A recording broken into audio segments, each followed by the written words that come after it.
அண்மை செய்தியை பார்த்து வருகிறோம். திருப்புவனம் கஸ்டடி மரணம் தொடர்பாக 3வது நாளாக நீதிபதி தன்னுடைய விசாரணையை தொடர்ந்து நடத்தி வருகிறார். அது தொடர்பான அண்மை செய்தி கூடுதல் விவரங்களோடு இணைகிறார் எம்முடைய செய்தியாளர் ஃபருக். வணக்கம்.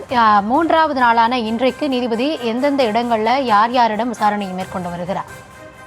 வணக்கம் கௌதமி. சிவகங்கை மாவட்டம் மலப்புரம் பத்ரகாளி அம்மன் கோயிலுடைய தற்காலிக பணியாளர் இருந்த அஜித்குமார் கொலை வழக்கினுடைய வழக்கு தொடர்பான சாட்சிகளை விசாரணை அதிகாரியான நீதிபதி ஜான் சுந்தர்லால் சுரேஷ் இன்று 3வது நாளாக விசாரணையை தொடர்ந்துள்ளார்.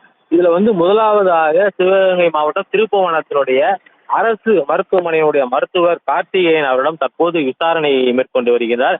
அஜித்குமார் திருப்புவனத்தில் தாக்கப்பட்ட போது மருத்துவமனைக்கு சிகிச்சைக்காக கொண்டு வரப்பட்டாரா, கொண்டு வந்திருந்தால் அவரிடம் எது மாதிரியான சிகிச்சைகள் கொடுக்கப்பட்டது என்பது தொடர்பான விசாரணையை தற்போது துவக்கி இருக்கின்றார்.